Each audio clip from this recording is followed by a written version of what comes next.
Bien-aimés, pour ce moment merveilleux que Dieu vient de nous accorder, nous sommes dans la joie d'être encore à la présence de Dieu ce soir, parce que Dieu, il est tellement amour, bien-aimé, il nous aime tellement et il nous accorde chaque fois sa grâce. Si nous sommes là ce soir, bien-aimé, c'est par la grâce de notre Dieu et par Jésus-Christ de Nazareth, c'est lui qui a donné sa vie pour que nous ayons la vie à l'abondance. Voilà pourquoi je bénis l'Éternel Dieu, je le glorifie. Seigneur, je te magnifie parce que tu es infiniment bon. Et je recommande ce mot en tes saintes mains, Père. Tu as entendu notre prière, Père, et c'est le moment, Seigneur, de parler à ton peuple. Parle-moi, Seigneur de gloire. Parle aussi à ton peuple, toutes les nations, éternel Dieu, qui sont inclinées devant toi, Père, qu'ils reçoivent quelque chose ce soir, Père. Au nom de Yeshua Mashiach, notre Seigneur et Sauveur. Amen. Voilà, bien-aimés, que Dieu nous bénisse. Merci, Pasteur Daniel Kiako. Et merci aussi à tous les bien-aimés qui suivent un peu partout, par téléphone, par WhatsApp, ainsi que par Internet. Voilà, que Dieu nous bénisse pour cette opportunité. Bien-aimés, aujourd'hui, par la grâce de Dieu, je me trouve encore auprès de vous. Voilà, donc nous voulons parler de la part de notre Seigneur, la parole qui nous donne la vie, la parole qui nous fortifie, bien-aimés. Voilà, nous allons prendre nos Bibles dans le livre, nous allons commencer directement dans le livre de Romains 8, Romains 8, chapitre 8, verset 1er. Romains chapitre 8, verset 1er. Nous allons lire la parole de Dieu. Donc la Bible me dit, il n'y a donc maintenant aucune condamnation pour ceux qui sont en Jésus-Christ. Il n'y a point de condamnation à ceux qui sont en Jésus-Christ. Parole du Seigneur. Voilà, bien-aimés, pourquoi je veux parler de ça, parce que ça, c'est la parole que tous les chrétiens presque connaissent très bien et arrivent même de le souligner tout le temps. Chaque fois, nous entendons les chrétiens dire il n'y a point de condamnation à ceux qui sont en Jésus-Christ. Ça, c'est vrai. Cette parole n'a pas menti. La Bible n'a pas menti. C'est la vérité. Donc, il n'y a point de condamnation à ceux qui sont en Jésus-Christ. Mais nous allons encore dans le même livre de Romains, nous allons dans le chapitre 3, verset 19 à 25. Romains, chapitre 3, verset 19 à 25. Je lis la parole de Dieu. Or, nous savons que tout ce que dit la loi, elle est dit à ceux qui sont sous la loi, afin que toute bouche soit fermée et que tout le monde soit reconnu coupable devant Dieu. Car nul ne sera justifié devant lui par les œuvres de la loi, puisque c'est par la loi que vient la connaissance du péché.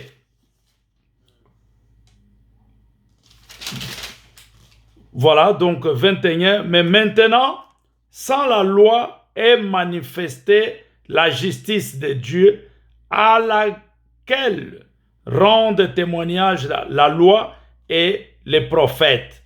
Justice de Dieu par la foi en Jésus-Christ pour tous ceux qui croient. Il n'y a point de distinction, car tous sont péchés et sont privés de la gloire de Dieu. Et ils sont gratuitement justifiés par sa grâce, par le moyen de la rédemption qui est en Jésus-Christ. C'est celui que Dieu a destiné par son sang, à être pour ceux qui croiraient victime propriétaire afin de montrer sa justice, parce qu'il avait laissé l'impuni, il avait laissé impunis les péchés commis auparavant au temps de sa patience, afin que, dit, j'ai démontré sa justice dans les temps présents, de manière à être juste, tout en justifiant celui qui a la foi en Jésus. Ça, c'est le chapitre, le verset 26, pardon. Donc, voilà, nous avons lu d'abord, premièrement, les Romains 8, verset 1er. Nous avions bien compris qu'il n'y a point de condamnation à tous ceux qui croient en Jésus-Christ.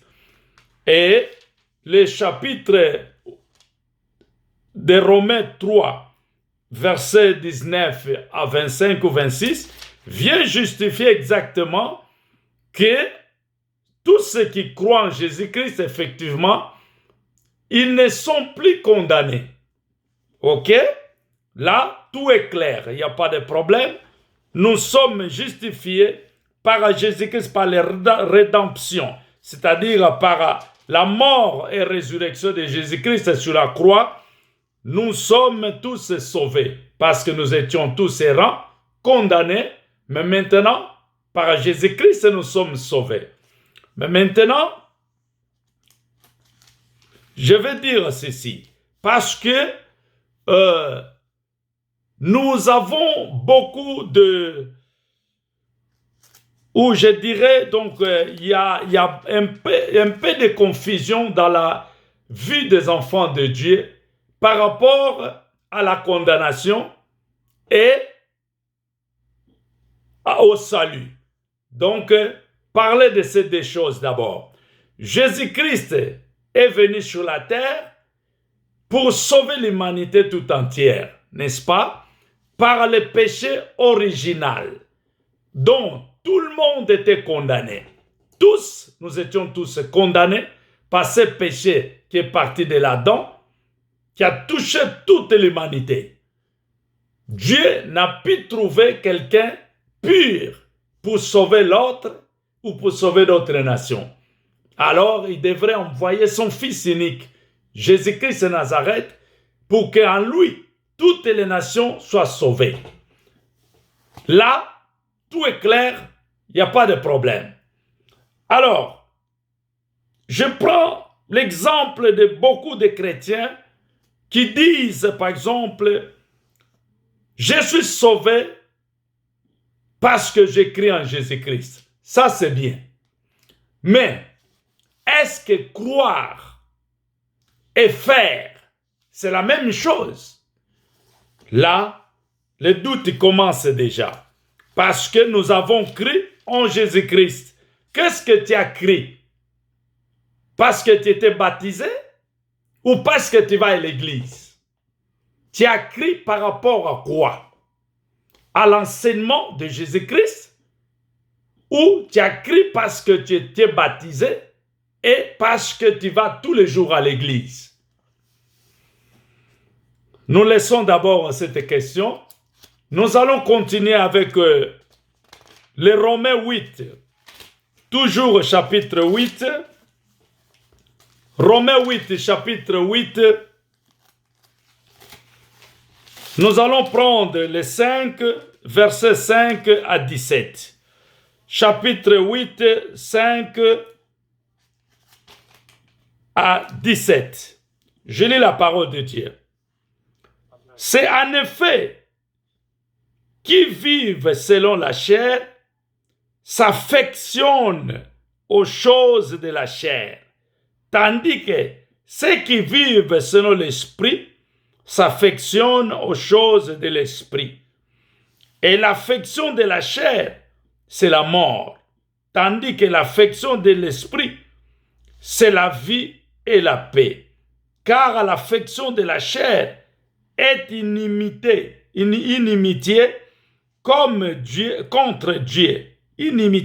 Dieu, parce qu'elle ne se soumet pas à la loi de Dieu et qu'elle ne le peut même pas. Or, ceux qui vivent selon la chair ne sauraient plaire à Dieu, donc ne seront jamais agréés à Dieu. Ceux qui vivent de la chair. Pour vous, vous ne vivez pas selon la chair, mais selon l'esprit. Pour vous, quand on dit pour vous, les enfants de Dieu, nous ne vivons pas selon la chair, mais selon l'esprit. Si du moins l'esprit de Dieu habite en vous, si quelqu'un n'a pas l'esprit de Christ, il ne lui appartient pas. Donc d'abord, je me limite ici, verset 9. Verset 9 pour bien conclure la question que j'ai posée.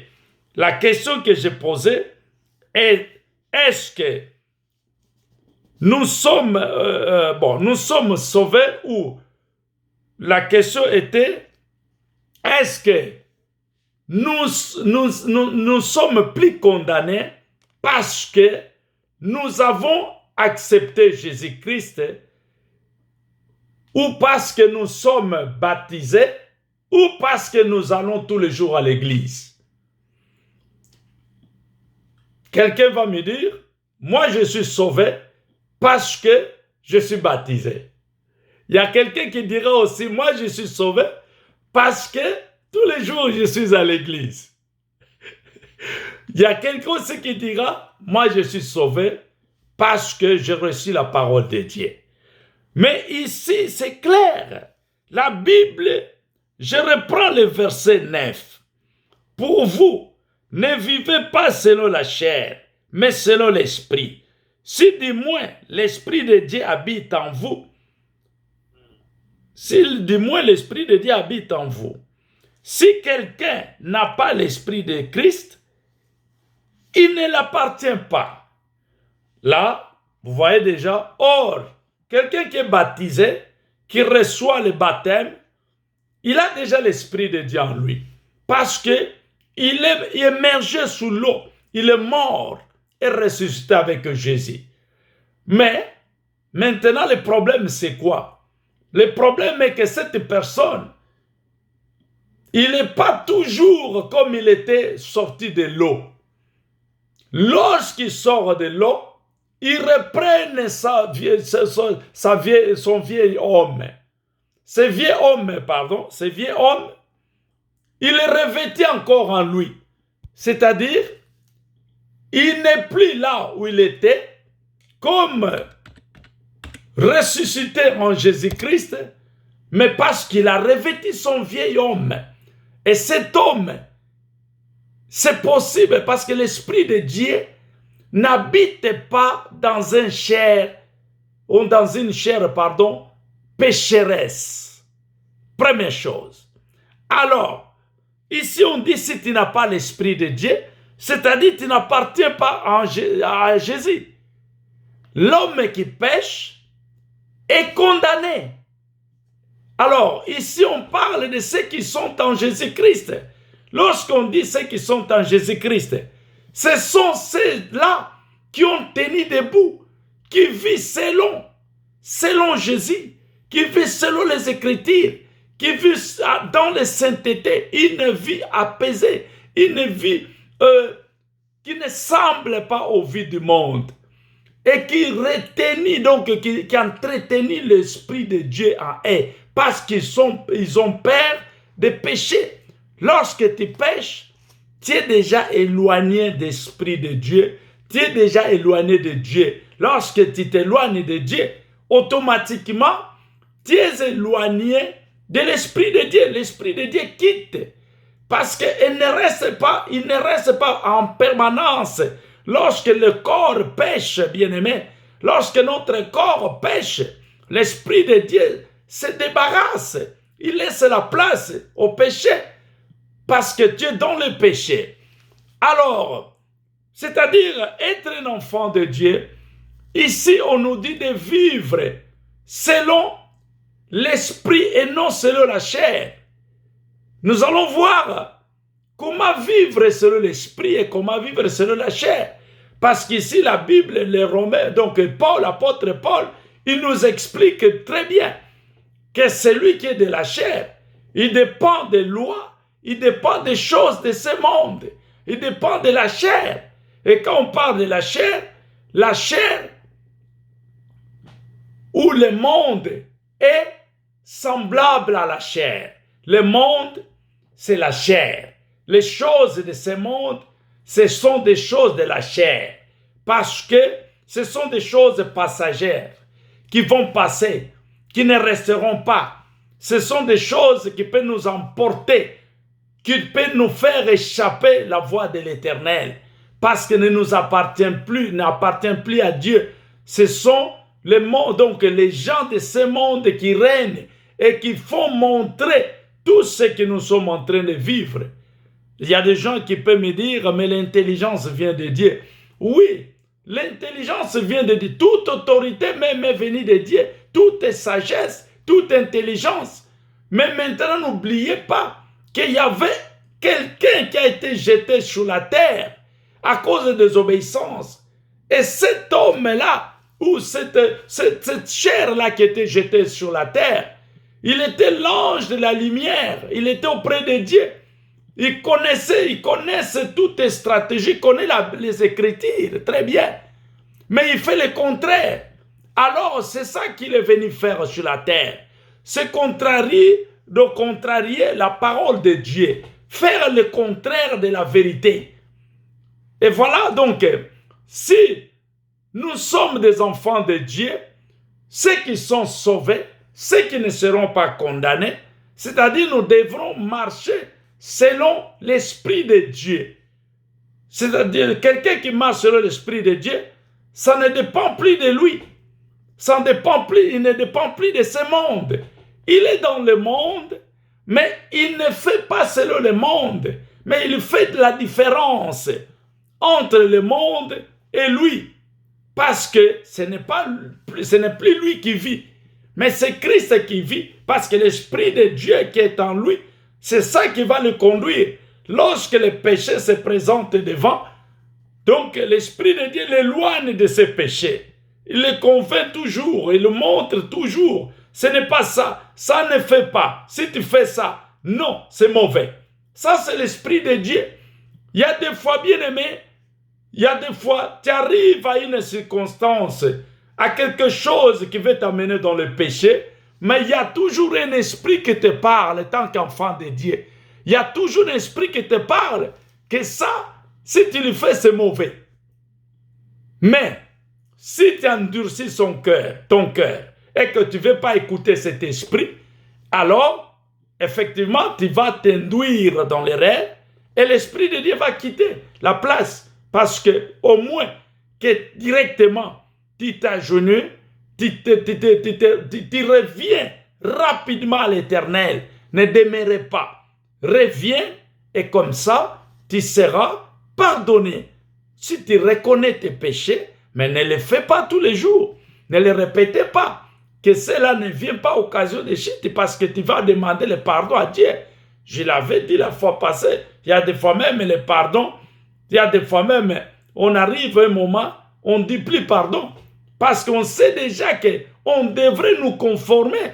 Si on doit toujours pécher chaque jour et demander le pardon chaque jour, bien aimé, mais ça ne sert à rien. Et si le moment que tu pêches et le moment que Christ vient maintenant, qu'est-ce que tu feras? Tu n'auras plus le temps de demander le pardon. Hein?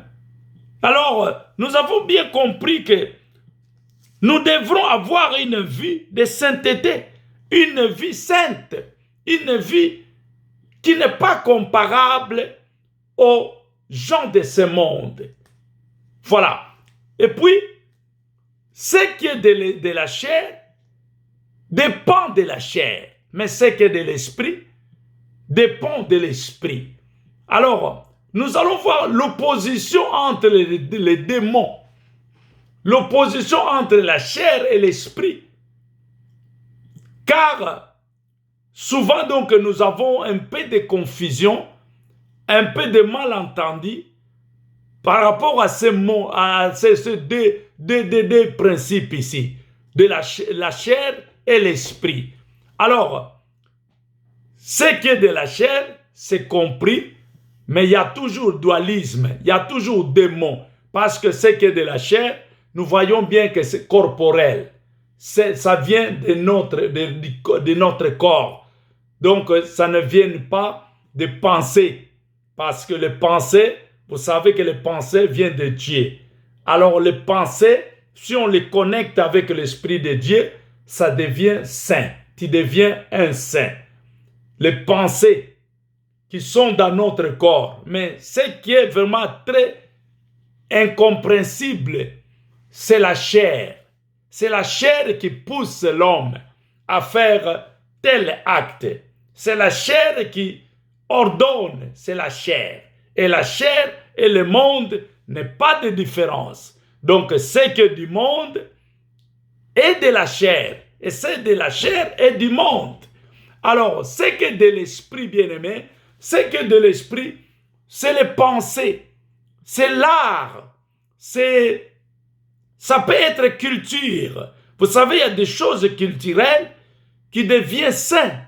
Quelque chose culturel, mais sain. Il y a les spiritualités en soi, les choses spirituelles. Mais ces choses-là, ça peut être une figure, bien-aimé, qui devient spirituelle. Prenez par exemple la Bible, bien-aimé. La Bible, cette écriture de Dieu, elle est sainte. Mais c'était une matière, c'était un objet, c'est un livre fabriqué par des hommes.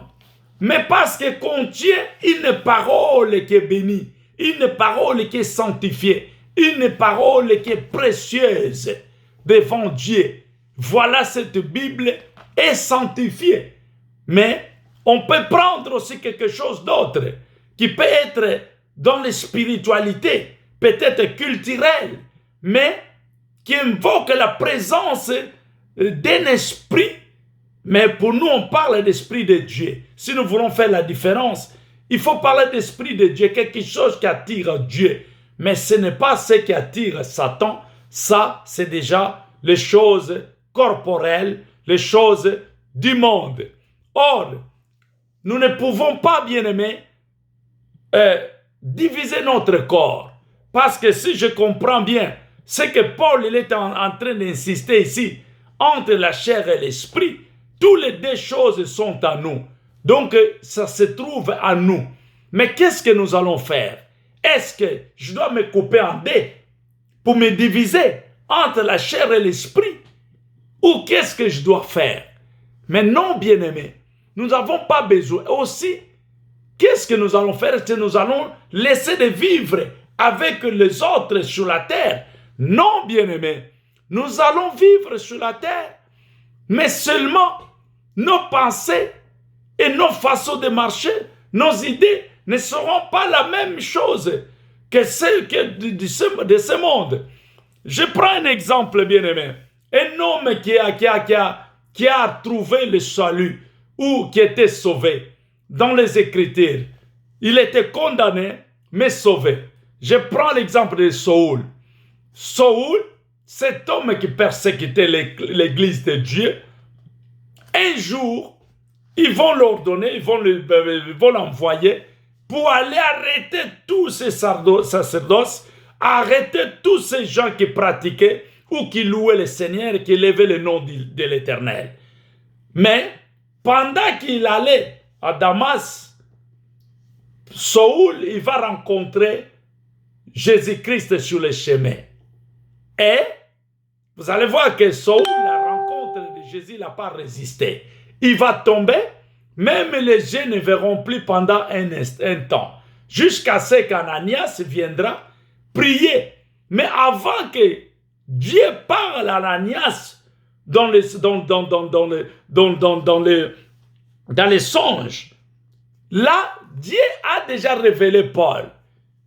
Paul, il voyait Saül, il voyait déjà quelqu'un qui vient pour prier pour lui. Et son nom était Ananias. Dieu a révélé déjà Saül. Ananias, Dieu va l'interpeller pour lui dire, écoute, va à la maison de Juda, il y a un homme qui s'appelle Saoul. Il est en train de prier, mais il a besoin que toi tu l'imposes la main. Bien-aimé. Et cet événement qui va se passer entre Saoul et Ananias, ça arrive souvent, bien-aimé. Ça arrive souvent aussi dans nos pensées, même les serviteurs de Dieu, de dire que quelqu'un qui persécutait l'église, quelqu'un qui n'était pas de nous, mais comment moi je dois aller prier pour cet homme? Et beaucoup de fois, bien aimés, nous sommes en train d'égarer beaucoup de gens qui devraient être sauvés par Dieu, parce que nous les jugeons déjà selon leur forme, leur comportement, leur façon. Ah, lui, il aime trop de vêtements. Lui, ah, il aime trop juger. Finalement, il y a un temps pour tout. Il y a un temps que Dieu a fait à chacun de nous. Que chacun puisse quitter son chemin ou ce qu'il avait du mal et prendre notre chemin. Alors ici, Saoul, c'était son jour. Mais Ananias, il va contester que cet homme, on entendit par tous les hommes, par tout le peuple, que cet homme persécute les églises de Dieu. Je ne peux pas le faire. Nous avons vu aussi l'autre côté, Jonas, cet homme aussi qui était envoyé à Ninive pour aller sauver ce peuple-là. Vous voyez les condamnations dont la Bible est en train de parler. Les condamnations qui continuent jusqu'à aujourd'hui. Même si Jésus-Christ est venu pour nous sauver, mais Jésus-Christ, il est venu pour nous sauver du péché original qui condamnait tout le monde. Mais aujourd'hui, le salut est donné à chacun et chacune de nous. Celui qui croit qu'il soit sauvé, mais celui qui ne croit pas, dit la Bible, sera condamné. C'est-à-dire la condamnation, bien-aimée, est toujours là. Mais la condamnation que nous ne sommes pas à brancher ou que nous ne serons pas, ou un chrétien ne peut pas être condamné par ces condamnations d'abord déjà originales, du péché original. C'est le péché d'Adam et Ève. Celui qui reçoit Jésus-Christ comme Seigneur et Sauveur, il est déjà sauvé. Il n'est plus dans cette condamnation. Mais par contre, bien-aimé, la condamnation en question est toujours là. Elle est toujours là. Elle le suit toujours parce que la condamnation est liée avec le péché.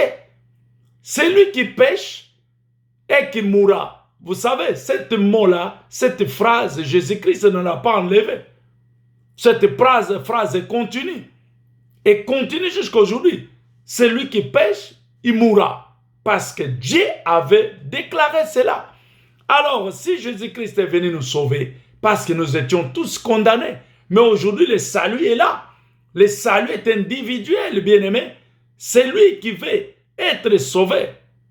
Alors, il n'y a pas un autre salut qu'en Jésus-Christ de Nazareth. C'est-à-dire, il va chercher à s'attacher, à croire en Jésus-Christ pour être sauvé. Et celui qui ne croit pas, donc la condamnation les suit. Les suivent. Voilà donc, je voudrais tout simplement séparer, éclaircir pour cette confusion dont les chrétiens parlent tout le temps que moi, je suis sauvé. Moi, je n'ai plus de condamnation parce que je suis en Jésus-Christ. Lorsque tu es en Jésus-Christ, sachez que tu dois avoir l'Esprit de Dieu qui te lie avec Jésus. Si tu n'as pas cet esprit bien-aimé, tu n'appartiens pas à Jésus. Si tu as l'esprit de Python, si tu as l'esprit de sorcellerie, si tu as l'esprit d'envoûtement, tout cet esprit bien-aimé, mais ça n'a rien à voir avec Christ. C'est-à-dire, tu es toujours condamné. Tu dois chercher à te délivrer ou à être délivré. Voilà pourquoi aussi tous ces mécanismes nous ont été donnés. Les pouvoirs nous ont été donnés pour faire quoi? Pour prier, pour délivrer ceux qui sont liés, déliés, pour donner la vie à ceux qui n'ont pas la vie. Parce qu'il y a beaucoup de chrétiens qui sont morts spirituellement. Bien-aimé, tu vas à l'église. Oui, c'est bien. Tu étais baptisé. C'est bien. C'est bien. Mais la façon que tu conduis ta vie t'amène encore dans l'emprise du péché. C'est-à-dire, tu n'es plus sauvé. Tu dois chercher à être délivré pour reprendre encore ton chemin parce que tu es sorti du chemin. Donc, alors, ceux qui croient par exemple aux choses corporelles, ceux qui croient aux choses de ce monde, c'est-à-dire quoi? Les choses de ce monde, c'est tout ce qui est banal, tout ce qui ne nous donne pas de l'importance, tout ce qui ne nous donne pas de dignité, tout ce qui ne glorifie pas le nom de Dieu, le nom de Jésus. Ça, ce sont des choses charnelles. Et si nous attachons à ces choses, bien-aimés, c'est-à-dire nous sommes plus avec Jésus, nous sommes avec le monde. Alors le monde est égal au péché. Le monde est égal à l'abomination. Le monde est égal à l'écartement. Le monde est égal à tout ce qui est mauvais devant Dieu. Parce que on appelle ça monde. Les choses banales, les choses routinières qui n'ont pas d'importance, qui vont passer, qui n'amènera rien dans notre vie. Ça, ce sont des choses que nous devrons séparer des choses de Dieu si nous voulons vivre la vie chrétienne ou la vie, donc vivre selon l'esprit. Selon l'esprit. On ne te dit pas de devenir le Saint-Esprit, mais on te dit tout simplement de maintenir ta relation avec Dieu, de soigner ton intimité avec Dieu, parce que sans quoi, bien-aimé, tu ne peux pas voir le salut, parce que l'objectif d'un chrétien finalement, ce n'est pas de vivre seulement vivre, mais nous vivons par un but. Notre but ou quoi, c'est aller à la promesse de Dieu, à la rencontre de notre Seigneur, parce que nous savons que nous sommes des passagers, et derrière, ce n'est pas moi qui vous dirai, vous savez déjà, au moment que je vous parle, combien sont déjà morts. Au moment que je vous parle, nous tous, là, moi où je suis endeuillé. C'est tous les jours, il y a quelqu'un qui part. Tous les jours, voilà pourquoi on nous dit, bien-aimés, de soigner notre relation, de vivre la vie spirituelle, de vivre la spiritualité. Ce n'est pas d'être traumatisé ou de faire quelqu'un père comme les autres. Aujourd'hui, si quelqu'un veut avoir l'argent sur la vie des chrétiens, il va chercher des choses pour faire peur aux chrétiens. Mais si tu connais les Écritures, bien-aimés, pourquoi tu dois avoir peur? Parce que un tel a parlé d'esprit mauvais, a parlé de telle histoire, et ça te fait peur. Mais non, tu ne dois pas avoir peur, parce que toi, tu vis par la foi en Jésus-Christ. Si tu vis par la foi, pourquoi es-tu peur de ce qu'ils sont en train de raconter? Écoute, ce qui n'a pas d'importance, laissez passer. Même...